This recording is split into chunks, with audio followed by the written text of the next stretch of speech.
దేవునికి స్తోత్రములు. ప్రభు పేరిట ఈ కార్యక్రమం వీక్షిస్తున్న ప్రియ దేవుని జనాంగమా, మీ అందరికీ నా హృదయపూర్వకమైన శుభవందనాలు తెలియపరుచుకుంటూ ఉన్నా. ఈరోజు 139వ ఎపిసోడ్కి వచ్చాం. ఈ సబ్జెక్ట్ అయితే మరి సృష్టికర్త సబ్జెక్ట్లో పండిట్ ధర్మప్రకాష్ శర్మ గారి జీవితం గురించి చెప్తూ వస్తున్నాం. ఆ చెప్తూ వస్తూ 6 నెలల క్రితం దాని నుంచి డీవియేషన్ తీసుకున్నాం. ఎందుకు అంటే ఆ పండిట్ ధర్మప్రకాష్ శర్మ గారు బాల్యంలో 8వ సంవత్సరంలో ఉండగా ఆయనకి ఒక యవ్వన స్త్రీ దర్శనంలో కనిపించింది. ఆ యవ్వన స్త్రీ దర్శనంలో ఎందుకు కనిపించింది ఏంటి అని తర్జన పడుతూ ఉన్నాడు. కానీ ఎందుకు ఎలా వచ్చిందో ఆయనకి తెలియలా. యాక్చువల్గా ఏంటి అంటే ఆ కథ అంతట్లో ఆయన పెళ్లి చేసుకోవాల్సినటువంటి అమ్మాయి ఆమె. ఈయనకి 8 సంవత్సరాల వయసు అప్పుడు చూపించాడు. ఆమె వయసు మరి ఆమె పెళ్లి చేసుకునే సమయానికి ఆమెకి 16 ఏళ్ల వయసు దాటింది. అప్పటి వయసు పెళ్లి చేసుకునే నాడు ఎంత వయసు ఉంటుందో ఆ వయసులో స్త్రీ ఈయనకి కనిపించింది. ఆ ధర్మిలా మళ్ళీ ఇంకా 2 సార్లు దర్శనాలు రావటం, ఆఖరికి ఆమెని పెళ్లి చేసుకోవటం జరిగింది. ఇప్పుడు ఎందుకు సృష్టికర్తకి ఇవన్నీ ముందే ఎట్లా తెలుస్తాయి?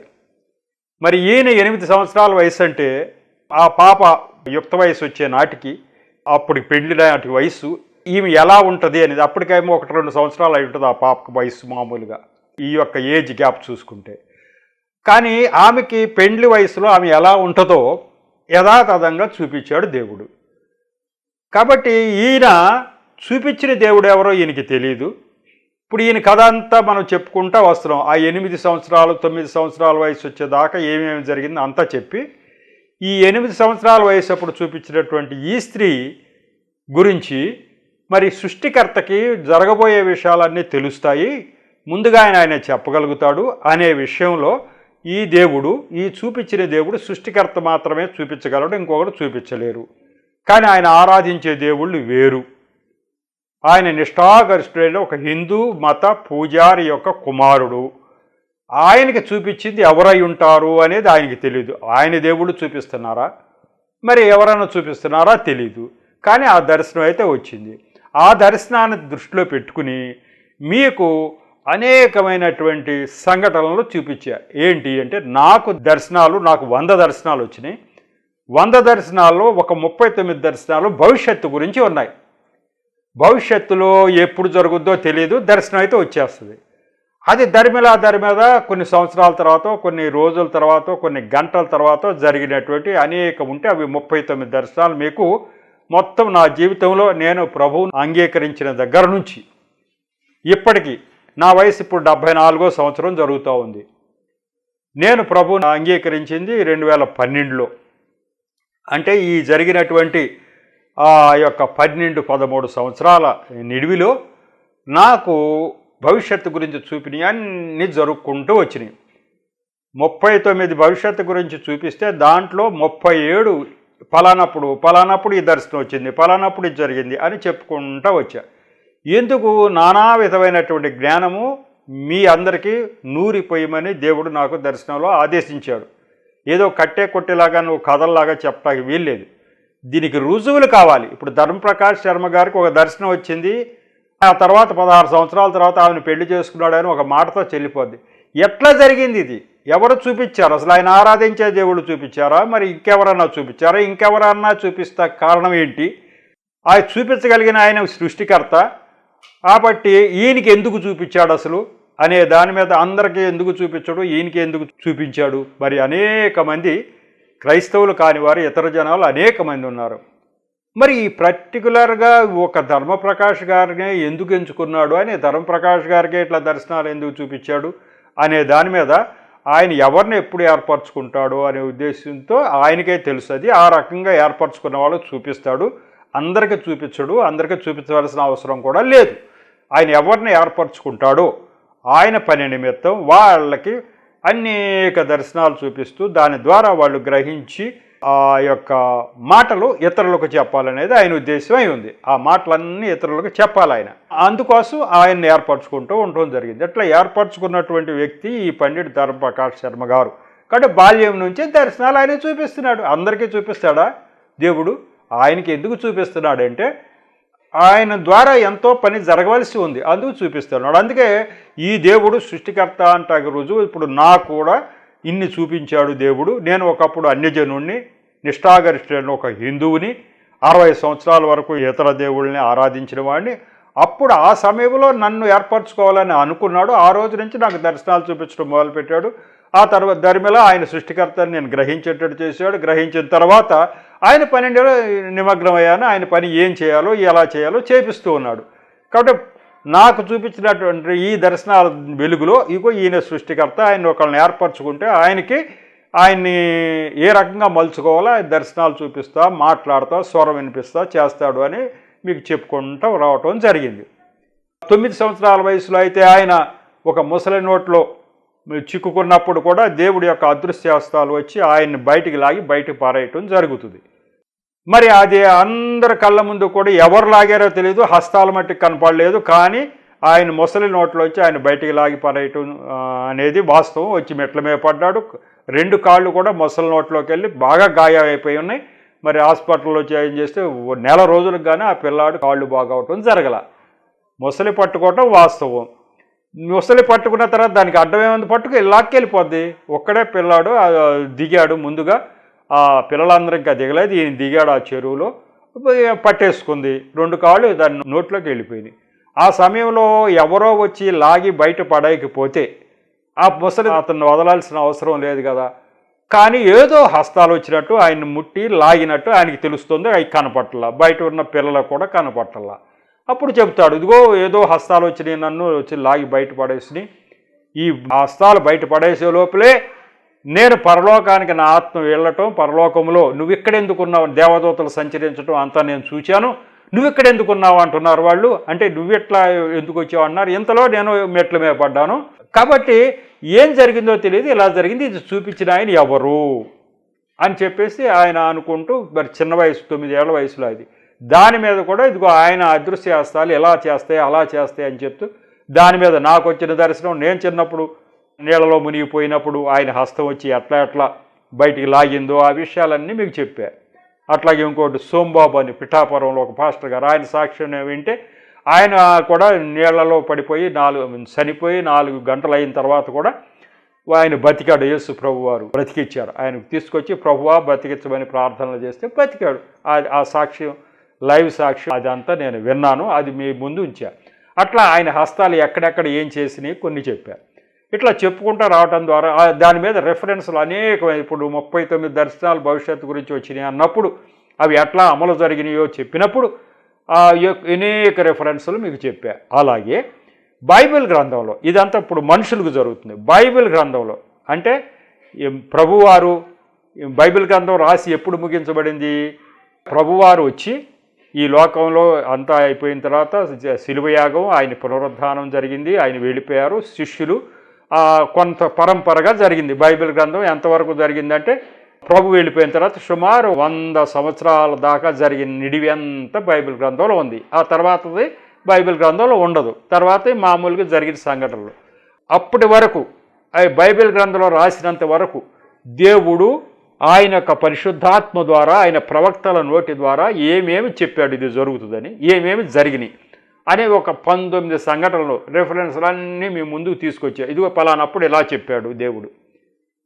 యేసు ప్రభువారు నరరూపము దాల్చి ఈ భూమి మీదకి రాక ముందు నుంచి, అంతకంటే 2100 సంవత్సరాల అబ్రహాం గారి దగ్గర నుంచి ఇంకా అంతకు ముందు కూడా మరి సృష్టి అంతా ఎట్లా జరిగింది, ఆ విషయాలన్నిటి గురించి మీకు చెప్తూ రెఫరెన్సుల ద్వారా దేవుడు ఎప్పటికప్పుడు తన ప్రవక్తల నోటి ద్వారా అలాగే స్వరం వినిపించి ఎట్లా మాట్లాడాడు, అబ్రహాం గారితో మాట్లాడాడు, ఇస్సాకు వీళ్ళతో మాట్లాడుకుంటూ వచ్చాడు ప్రవక్తల నోటి ద్వారా. అవి ఎప్పుడు మాట్లాడాడు, ఎప్పుడు జరిగింది, ఎప్పుడు జరిగింది అవన్నీ చెప్పుకుంటూ వచ్చే రెఫరెన్స్లన్నీ. ఇప్పుడు మళ్ళీ వెనక్కి వెళుతున్నాం. పండిట్ ధర్మప్రకాష్ శర్మ గారి జీవితంలో మరి ఆ 8వ సంవత్సరం 9వ సంవత్సరం అలా జరిగిన సంఘటనల తర్వాత ఏం జరిగింది అనే దాని మీద మీకు చెప్పాలి. మరి ఇప్పుడు ఈ డీవియేషన్ తీసుకున్నది మరి పక్కగా జరిగి చెప్పింది ఇప్పుడు 6 నెలల దగ్గర నుంచి పక్కగా జరిగి చెప్తా ఉన్నాం కాబట్టి ముందేం జరిగిందో మీకు పెద్దగా గుర్తుండదు. కాబట్టి లైట్గా టచ్ చేసుకుంటూ వస్తే మీకు జీవిత చరిత్ర అంతా కూడా మీ కళ్ళ ముందు ఒక కథలాగా తీసుకొస్తాను. ఆ కథ అలాగా చెప్తే మీకు అర్థమవుతుంది, గుర్తుంటుంది. ఒక కథలాగా చెప్తా. కాబట్టి పెద్దగా రెఫరెన్స్లతో పని ఉండదు. ఆ జీవితంలో ఎలా జరిగిందని పెద్దగా రెఫరెన్స్లతో పని ఉండదు. ఆ కథలాగా చెప్తే మీకు బాగా మనస్సుకు నాటుకుంటుంది, అది మీకు గుర్తుంటుంది ఎంతకాలమైనా. కాబట్టి అలా చెప్తాను. ఇప్పుడు అసలు విషయానికి వచ్చేస్తే, మరి పండిట్ ధర్మప్రకాష్ శర్మ గారు ఎవరు, అసలు ఎందుకు దేవుడు ఏర్పరచుకున్నాడు, ఎందుకు ఏర్పరచుకోవాల్సి వచ్చింది, ఆయన్నే ఎందుకు పట్టుకున్నాడు, ఇప్పుడు ఎక్కడున్నాడు, ఇప్పుడు జీవించి ఉన్నాడా అనే దాని మీద మీకు చెప్పాలి. ఆయన ఇప్పుడు జీవించి ఉన్నాడు. ఆయనకి ఇప్పుడు ఈ డిసెంబర్ 23వ తారీఖుకి 88 సంవత్సరాల నుండి 89వ సంవత్సరానికి అడుగు పెడతాడు. బాగా వృద్ధాప్యంలో ఉన్నాడు. ఆయన్ని దేవుడు ఏర్పరచుకున్న తర్వాత ఎంతో సేవ చేశాడు. ఇప్పుడు వృద్ధాప్యంలో ఉన్నారు. ఆయన రాజస్థాన్కి చెందినటువంటి వ్యక్తి. ఆయన రాజస్థాన్లో ఉన్నటువంటి పుష్కర అనే తీర్థక్షేత్రం బ్రహ్మదేవాలయం ఉందట. భారతదేశంలో బ్రహ్మదేవాలయం అక్కడ ఒక చోటే ఉందంట, రాజస్థాన్లో. ఆ దేవాలయానికి ప్రధాన పూజారి అయినటువంటి సోహన్లాల్ గారి కుమారుడు ఈయన. సోహన్లాల్ గారి కుమారుడు ఈయన పుట్టిన దగ్గర నుంచి మరి ఏమేం జరిగిందో లైట్గా మీకు అస్సలు జరిగిన విషయాలు కొద్దిగా చెప్పుకుంటూ వస్తా. ఏం జరిగి ఉంటుంది. ఈయనకంటే ముందు ఒక పాప పుట్టింది వాళ్ళకి. సోహన్లాల్, జ్ఞానేశ్వరీదేవి వీళ్ళ తల్లిదండ్రుల పేర్లు. వాళ్ళు పెద్ద స్వాతంత్ర సమర యోధులు, దేశభక్తులు, బాగా ఐశ్వర్యవంతులు. కుడి ఎడంగా నెహ్రూ గారి ఫ్యామిలీ, నెహ్రూ, ఇందిరాగాంధీ, రాజీవ్ గాంధీ ఇవంతా ఉందే ఆ వంశం. వాళ్ళతో వీళ్ళు ఫ్యామిలీ ఫ్రెండ్స్. కుడి ఎడంగా వాళ్ళతో తులతూగుతున్నటువంటి కుటుంబం ఇది. ఎన్ని ఎకరాలు ఉందో చెప్పి, ఎన్నో ఎకరాల భూమి వాళ్ళకి, జాగీరుదారులట వాళ్ళ పూర్వీకులు. ఎన్నో ఎకరాల భూమి, మరి ఎన్నో కిలోల బంగారం, ఎన్నో కిలోల వెండి ఉన్నటువంటి ఐశ్వర్యంతో తులతూగుతున్నటువంటి వారి కుటుంబం అది. ఆ యొక్క పుష్కర అనేటువంటి పుణ్యక్షేత్రంలో 4 అంతస్తులు కలిగినటువంటి ఒక గృహం ఉందంటే అది వీళ్ళదే. అంత పెద్ద గృహం, 4 అంతస్తుల గృహం ఉందంటే ప్రధాన పూజారి గారి గృహం అది, సోహన్లాల్ గారి గృహం. అయితే వాళ్ళు గుడికి పూజారి కదా, మరి ఎంతసేపు ఆ పూజలు చేసుకోవటం, ఆ గుడి ఇల్లేదా అంటే కాదు. వాళ్ళకి స్వాతంత్రం కోసం ఆశ ఉండి, అలాగే పేదలంటే కూడా ప్రేమ ఉండి, మంచి క్రియలు జరిపిస్తున్నటువంటి కుటుంబం. వాళ్ళకు బోళ్ళంత ఆస్తి ఉంది. ఆస్తిలో చాలా దాన ధర్మాలు చేస్తూ ఉండేవాళ్ళు. దాన ధర్మాలు చేయటమే కాకుండా ఈ యొక్క స్వాతంత్ర ఉద్యమంలో వాళ్ళు బాగా శ్రమించారు.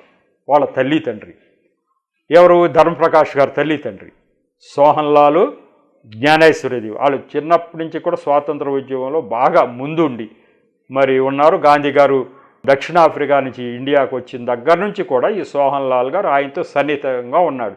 ఏ ఉద్యమం చేపట్టినా ఈ భార్య భర్త జ్ఞానేశ్వరీదేవి, సోహన్లాల్ గారు వాళ్ళు వాటిల్లో స్వాతంత్ర ఉద్యమాల్లో పాల్గొంటూ ఉండేవాళ్ళు. ఆ దారి మీద వాళ్ళు ఎంతసేపు బ్రిటిష్ గవర్నమెంట్ అది స్వాతంత్ర ఉద్యమంలో యాక్టివ్గా పార్టిసిపేట్ చేస్తున్న వాళ్ళని అరెస్ట్ చేసేసేవాళ్ళు ఏ ఉద్యమం వచ్చింది. ఆ సందర్భంగానే ఆ భార్యాభర్తలు ఇద్దరిని, సోహన్లాల్ గారిని, జ్ఞానేశ్వరీదేవి గారిని ఇద్దరిని అరెస్ట్ చేసి జైల్లో పెట్టారు. వీళ్ళది రాజస్థాన్ ఊరు, పక్కన ఉత్తరప్రదేశ్ ఉంటుంది. ఉత్తరప్రదేశ్ జైల్లో కానీ, రాజస్థాన్ జైల్లో కానీ వీళ్ళని పెడుతూ ఉండేవాళ్ళు. ఈ పిల్లాడు ఎక్కడ పుట్టాడు అంటే జైల్లోనే పుట్టాడు. జైల్లో ఉండగానే ఆ యొక్క జ్ఞానేశ్వరీదేవి గారికి ఈయన సంతానం. ఈయనకంటే ముందు ఒక పాప పుట్టింది వాళ్ళకి. ఒక 2.5 సంవత్సరాలు బ్రతికిన తర్వాత ఏదో ఇబ్బంది వచ్చింది. ఆ ఇబ్బంది వచ్చిన తర్వాత ఆమె చనిపోయింది. ఆ తర్వాత మగ సంతానం ఈ పిల్లాడు కలిగాడు. ఎప్పుడు కలిగాడు అని అంటే జైల్లో ఉండగా ఆమె ప్రసవటం జరిగిందట. ఆ తర్వాత మరి 4 నెలలకి ఆమెను విడుదల చేయటం జరిగింది. ఇంకా ఆయన్ని విడిచిపెట్టల. ఫతేపూర్ అని ఉత్తరప్రదేశ్లో ఉంటుంది. అవన్నీ మేము తీర్థయాత్రలకు వెళ్ళినప్పుడు చూసాం. ఆ ఫతేపూర్లో ఉన్నటువంటి జైల్లో ఆమె ఈ పిల్లాడికి జన్మనిచ్చిందని చరిత్ర దీంట్లో ఉంది. కాబట్టి జైలుకు వెళ్ళి స్వాతంత్ర్యం కోసం పాటుపడేటువంటి మంచి గాంధేయవాదులు వీళ్ళ కుటుంబం, మంచి ఐశ్వర్యవంతులు. మరి వాళ్ళు హిందూ మతానికి చెందినటువంటి ప్రధానమైనటువంటి పూజారి ఆయన ఆ ప్రధానమైన దేవాలయంలో. కాబట్టి వాళ్ళు ఉన్నతమైన కేటగిరీగా ఉన్నారు వాళ్ళు. ఈయన పుట్టిన దగ్గర నుంచి ఏంటి ఇవి ఇంతలు జరగటం, మరి అందరికీ జరుగుతాయా అని అంటే కాదు, కానీ ఈయనకి జరుగుతుంది. దానికి కారణం ఉందో మీకు చెప్తా. దేవుడు ఆయన్ని ఏర్పరచుకున్నాడు. ఎందుకు ఏర్పరచుకున్నాడు, ఎందుకు ఏమిటి కథ అనేది వచ్చినప్పుడు మీకు చెప్తా. ఆయన అయితే దేవుడు ఏర్పరచుకోవటం జరిగింది.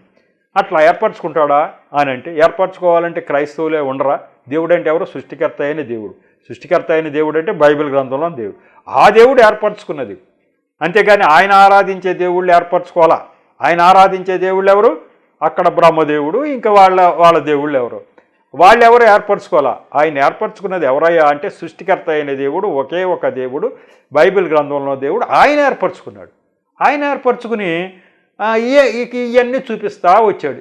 ఇక ఆయన చిన్నపిల్లాడు అప్పటి నుంచి కూడా జరిగిన సంఘటనలో రకరకాలుగా ఉన్నాయి. చిన్నపిల్లాడప్పుడే ఈ పిల్లాడికి కూడా మరి ఈయన జైలుకి వెళ్ళినప్పుడు మళ్ళీ ఆమె 4 నెలల పసిపిల్లాడితో విడుదలయ్యి వచ్చింది జ్ఞానేశ్వరీదేవి. మళ్ళీ ఉండగా మళ్ళీ ఏదో ఉద్యమం, సహాయ నిరాకరణ అనే ఉద్యమం ఏదో వస్తే ముందు జాగ్రత్త తీరిగా మళ్ళీ వాళ్ళని అరెస్ట్ చేశారు. ఈ పిల్లాడిని ఎక్కడ పెట్టాలి? ఈ పిల్లాడిని తీసుకెళ్ళి మరి వాళ్ళ మేనత్తకు అప్పచెప్పారంట ఆ రోజుల్లో. అప్పచెప్పి వెళ్ళారు. మళ్ళీ కొన్ని నెలలు ఉన్న తర్వాత మళ్ళీ ఆమెను విడుదల చేశారు. వచ్చింది. ఆ చిన్నపిల్లాడు అప్పుడే ఈయనకి కూడా పెద్ద ఇబ్బంది కలిగింది. మరి సుమారు ఎన్ని సంవత్సరాలు ఉంటాయో తెలియదు కానీ 3-4 సంవత్సరాలు వయసప్పుడు పెద్ద కామెర్ల వ్యాధి వచ్చి చనిపోతాడనే స్థితికి వెళ్ళి మళ్ళీ బ్రతికాడు. అమ్మో దేవుడు బ్రతికిచ్చాడు అనుకున్నారు. వాళ్ళు ఏమనుకుని ఉంటారు? దేవుడు అంటే ఏ దేవుడు బ్రతికిచ్చాడు అనుకుంటారు? జ్ఞానేశ్వరదేవి, సోహన్ లాల్ గారు వీళ్ళ తల్లి తండ్రి. పిల్లాడు చావు బ్రతుకులకు మంచికి వెళ్ళిపోయి కామెర్ల వ్యాధితో బ్రతికాడు అంటే ఎవరు అనుకుంటారు? వాళ్ళ దేవుడే అనుకుంటారు. అంతే కదా. కాబట్టి వాళ్ళు అంతే అనుకున్నారు. కానీ అలా బ్రతికిచ్చింది వాళ్ళు అనుకున్న దేవుళ్ళు కాదు, బైబిల్ గ్రంథంలో దేవుడు. బైబిల్ గ్రంథానికి వాళ్ళకి సంబంధమే లేదు. అసలు ఆ ప్రస్తావనే వాళ్ళకి లేదు. కానీ బైబిల్ గ్రంథంలో దేవుడు ఈయన్ని మట్టుకు ఏర్పరచుకున్నాడు. ఎందుకు ఏర్పరచుకున్నాడు ఏంటి అనేది కథ తర్వాత వస్తుంది. కానీ ముందైతే దేవుడైతే ఏర్పరచుకున్నాడు. ఎప్పుడు ఏర్పరచుకున్నాడు అని అంటే, ఆ ఏర్పాటు చేసుకున్నది ఈయన గర్భస్థ శిశువుగా ఉండక ముందే, ఈయన్ని సంతానంగా ఇచ్చే ముందు నుంచే ఆయన దేవుడు ఏర్పాటులో ఉన్నాడు. కాబట్టి ఏది వచ్చినా ఆయన కాపాడుతూ వస్తున్నాడు. వీళ్ళకైతే తల్లి తండ్రికైతే తెలియదు. ఆ రకంగా ఆయన పెరిగి పెద్దవాడు అవుతుండగా 8 సంవత్సరాల వయసు అప్పుడు ఈ దర్శనం ఒకటి వచ్చాయి. ఈ దర్శనం ఏంటి అనే దాని మీద మీకు అసలు ఆ దర్శనం ఏంటి, యవన స్త్రీ ఏంటి, ఏం చెప్పామని, ఎందుకంటే 6 నెలల క్రితం చెప్పాను ఆ దర్శనం. అసలు ఆ దర్శనం ఏంటో మీరు మర్చిపోయే ఉంటారు. కాబట్టి ఒక్కసారి ఆ దర్శనం చెప్పేసి దానికి ఇదే దర్శనం అని మీకు గుర్తు తెచ్చుకోవటం చెప్తున్నా. ఓ రాత్రి ధర్మాన్ని నిద్రిస్తుండగా ఒక విచిత్రమైన కల వచ్చింది. ఆయన 8 సంవత్సరాల వయసులో జరిగింది. దట్టమైన అరణ్యం, అందులో పెద్ద కోట, దాని చుట్టూ పొదలు. ఆ కోట ఎర్రటి పెద్ద పెద్ద రాళ్లతో కట్టబడింది. ఇప్పుడు అర్థమైన కోట మీ యొక్క మైండ్లోకి వచ్చేయాలి. కోటలు ఎట్లా ఉంటాయి? పెద్ద పెద్ద బండరాళ్లతో కట్టి ఉంటాయి. అటువంటి పెద్ద కోట అట అది. ఆ కోటకు చుట్టూ పొదలు ఉన్నాయి. అసలు ఈ కోట ఎక్కడుంది? ఒక అరణ్యంలో ఉంది. దాని ప్రాకారానికి 2 బంగారు ద్వారాలు ఉన్నాయి. ఈ కోట పెద్ద పెద్ద రాళ్లతో కట్టబడిన కోటకి 2 ద్వారాలు, అవి బంగారు ద్వారాలు ఉన్నాయట. ఈయన దర్శనంలో కనపడుతుంది పిల్లాడికి. 2 బంగారు ద్వారాలు ఉన్నాయి. ఒక యవ్వనస్తురాలు ఆ కోటలో నుండి వెలుపలికి వచ్చి ఆ పొదల మధ్య నిలబడి, ఒక యవ్వన స్త్రీ, మంచి రూపం కలిగినటువంటి ఒక యవ్వన స్త్రీ ఆ యొక్క కోటలోంచి బయటకు వచ్చి ఆ పొదలు ఉన్నాయి కదా చుట్టూ, ఆ పొదల మధ్య నిలబడి దూరంగా దేనినో తదేకంగా చూస్తూ కొంతసేపు అయ్యాక వెనుదిరిగి వెళ్ళిపోయింది. ఆ తర్వాత ఆ బంగారు ద్వారాలు మూసుకుపోయాయి. ఇది ఆయనకు కనపడిచింది. ఆమె వచ్చింది, ఏదో దూరంగా ఆ పొదల మధ్య నిలబడి అరణ్యంలో దూరంగా దేన్నో చూస్తుంది. కాసేపు చూసి మళ్ళీ వెళ్ళిపోయింది. వెళ్ళిపోగానే ఆ 2 బంగారు ద్వారాలు మూసుకుని ఉన్నాయి. ఏంటి కదా, ఏంటి అసలు వచ్చింది? ఆయనకి ఏం అర్థం అవ్వాల. ఎవరికైనా చెప్పినా కూడా ఏదో వస్తలేవా పిచ్చికల్లో అంటారు కదా, నిజంగానే అంతే అని ఉంటారు వాళ్ళు. ఎవరో చెప్పినా ఇట్లా కళ వచ్చిందంటే ఏదో వస్తామంటే ఈ కళలో మనకు ఆ కళలో ఏం పట్టించుకోకర్లేదు అంటారు కదా, ఏదో భ్రమపడతా ఉంటాం, ఏదో ఊహలో ఊహిస్తే వస్తాం అనుకుంటాం కదా. కానీ ఆయనకి డౌటే, ఏంటిది, ఎవరు చూపించారు, ఇది ఎట్లా చూపించారు ఏంటి అంటున్నాడు. కానీ అక్కడితో అయిపోతే ఆయన మర్చిపోయాడేమో. కానీ ఇంకా తర్వాత రోజుల్లో మళ్ళీ 2 సార్లు రావటం అవన్నీ జరిగింది. ఇట్లా ఆయన ఏర్పరచుకున్నాడంటే చెప్తున్నా. మరి ఆ తర్వాత ఆ యొక్క ముసలి నోట్లో వెళ్ళిపోయిన తర్వాత బయటికి తీసుకొచ్చినటువంటి అదృశ్య హస్తాలు, అది ఎవరికీ అర్థం అవ్వట్లా. ఏమో ఏ దేవుడు రక్షించాడు అనుకుంటారు. కానీ ఈ పిల్లాడు హస్తాలు వచ్చి నన్ను బయటికి లాగిని అని చెప్తున్నాడు. కానీ వాళ్ళ తల్లిదండ్రులకి అటువంటి అనుభవాలు ఉండవు కదా. వాళ్ళు ఆరాధించే దేవుళ్ళు ఎప్పుడైనా అట్లా అదృశ్య కార్యాలు అటువంటి సంఘటనలు చేయటం వాళ్ళు ఎరగరు కదా. వాళ్ళ దేవుళ్ళు అన్నవాళ్ళు ఎప్పుడో వచ్చారో వెళ్ళిపోయారో అనుకుంటారు వాళ్ళు. అంతేగాని వాళ్ళు ఎట్లా ఆయన కనపడిన ఆయన హస్తాలు ఇట్లా బయటికి లాగుతాయి ఇట్లా చేస్తేనే వాళ్ళు ఊహించరు కదా. ఏదో పిల్లాడేదో చెప్తున్నాడు, దేవుడు మన దేవుడే రక్షించాడులే అనుకుంటారు కదా వాళ్ళు. ఎట్లాగో రక్షించాడులే అని చెప్పి హాస్పిటల్లో ఆయన ఒక నెల కోలుకున్న తర్వాత ఇంటికి తీసుకొచ్చారు ఆ పిల్లాడు. కాబట్టి ఎందుకు చెప్తున్నానంటే ఈయన సృష్టికర్త, ఈయన అధీనంలోనే అందరూ ఉన్నారు. క్రైస్తవులు ఒక్కలే ఆయన అధీనంలో ఉండటం కాదు, ప్రపంచం అంతా ఆయన అధీనంలో. ఎవరిని ఎప్పుడు ఏర్పరచుకోవాలో ఆయన ఏర్పరచుకుంటాడు. ఈ ధర్మప్రకాష్ గారు ఏర్పరచుకోవటానికి కారణం ఒకటి ఉంది. ఆ కారణం ఆ తర్వాత ఆ తల్లి చెప్పుద్ది, ఇది అయ్యా కారణం అని ఆ తర్వాత రోజుల్లో ఆమె చెప్పుద్ది. ఆ సందర్భం వచ్చినప్పుడు చెప్తా. ఇట్లా అనేక మందిని ఏర్పరచుకున్నాడు. అది బైబిల్ గ్రంథంలో ఒక వాక్యం మీకు చెప్పి ఆయన ఎప్పుడు ఎవరిని ఏర్పరచుకోవాలో ఆయన ఇష్టము, అది ఆయన ఎక్కడ చెప్పాడు ఏంటి అది అనే దాని మీద యెషయా గ్రంథం 41వ అధ్యాయం 2వ వచనము 4వ వచనాలు చదివేసి వెళ్ళిపోతా. తన ప్రవర్తన అంతటిలో నీతిని జరిగించువానిని తూర్పు నుండి రేపి పిలిచిన వాడెవడు అనే పదం ఉంది. అలాగే 4 ఎవడు దీనిని ఆలోచించి జరిగించెను, ఆది నుండి మానవ వంశములను పిలిచిన వాడునైన యెహోవానగు నేనే. ఇది యెషయా ప్రవక్త ద్వారా యేసు ప్రభువారు ఈలో నరరూపంలో రాకముందు 740 సంవత్సరాల క్రితం యెషయా ప్రవక్త ద్వారా రాయించినటువంటి ఆ యొక్క గ్రంథంలో ఈ మాటలు ఉన్నాయి. యెషయా ప్రవక్త ఎందుకు రాశాడు అవంటే, ఒక కోరేష్ అనేటువంటి ఒక రాజు విషయంలో, ఆ తర్వాత ఆయన అప్పుడు పుట్టకముందే, కోరేష్ అన్న ఆయన పుట్టకముందే 150 సంవత్సరాల ముందే ఈ యెషయా గారి ద్వారా దేవుడు చెప్తున్నాడు. ఒక ఆయన తూర్పు నుంచి తన ప్రవర్తన అంతట్లో నీతిని జరిగించేవాడు, ఏమంటారు, తన ప్రవర్తన అంతట్లో నీతిని జరిగించువాని తూర్పు నుండి రేపి పిలిచిన వాడెవడు. ప్రవర్తన బాగుండాలి మనుషుల్లో, బాగా ప్రవర్తనలో ప్రవర్తన అంతట్లో నీతిని జరిగించేటువంటి ఒక ఆయన రాబోతున్నాడని ముందుగానే ఆయన తెలుసు ఉంటుంది. వాళ్ళకి లెక్క ఉంటుంది దేవుడికి ఎవరు ఏం చేస్తారు. కాబట్టి ఈయన ప్రవర్తన అంతట్లో నీతిగా ఉంటాడు అనేది తెలుసుకుని ఆయన్ని రేపి పిలిచాడట. ఆయన పిలిచింది ఎవడు దీనిని ఆలోచించి జరిగించాను, ఆయన లేపటానికి పిలిపించడానికి ఒక కారణం ఉంది. ఈ యొక్క ఇజ్రాయెల్ ప్రజలను బానిసత్తులను బయటకు విడిపించడానికి ఎవరి ద్వారా విడిపించాలని దేవుడు ప్రణాళిక వేసి, రాబోయే కాలంలో ఫలానా ఆయన నీతి ప్రవర్తన కలిగి జీవించేటువంటి మనిషి ఉంటాడు, ఆయన్ని రేపుతాను అని చెప్తున్నాడు. ఇదంతా ఎవడు ఆలోచించి జరిగించి, ఎవరంట, ఆది నుండి మానవ వంశంలో పిలిచిన వాడునైన యెహోవానగు నేనే. ఇదంతా చేస్తున్నది ఎవరంటే, మానవ వంశాలన్నిటినీ పరిపాలిస్తున్నటువంటి యెహోవానగు నేనే అంటున్నాడు. మరి ఇదే యేసు ప్రభు అంటారు, మళ్ళీ యెహోవా అంటారని మీరు అనుకోవచ్చు. యెహోవాలోనే యేసు ప్రభు కలిసి ఉన్నాడు అప్పుడు ఆత్మరూపంలో, త్రియేక దేవుడు. కాబట్టి యేసు ప్రభు వారు 2000 సంవత్సరాల క్రితం నరరూపంలో రావటమే కాదు, యెహోవా దేవుళ్ళలో కలిసి ఉన్నాడు ఆయన అప్పటికే. కాబట్టి ఆ దేవుడు చెప్తా ఉన్నాడు ఇలా జరిగింది. అట్లాంటి సంఘటనే ఇది కూడా. ఈయన్ని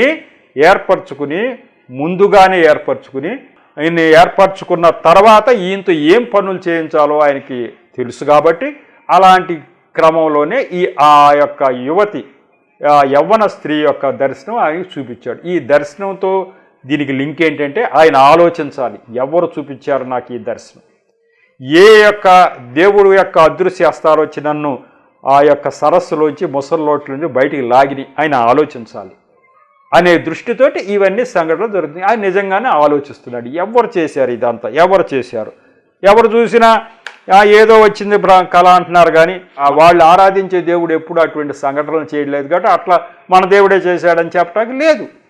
వాళ్ళు ఆరాధించే దేవుడు ఎప్పుడు ఎవరికి ఒక దర్శనం కానీ, ఒక కళ్ళలో మాట్లాడటం కానీ, ఒక స్వరం వినిపించడం కానీ వాళ్ళకి ఉండదు. కాబట్టి వాళ్ళు మన దేవుడు చేశాడని కానీ ఏం చెప్పలేదు. ఆపద వచ్చినప్పుడు అదృశ్య హస్తాలు వచ్చి బయటికి లాగిని అంటే అట్లా వాళ్ళ దేవుడు ఎప్పుడైనా ఎవరికైనా చేసిన సందర్భాలు ఏమి ఉండవు.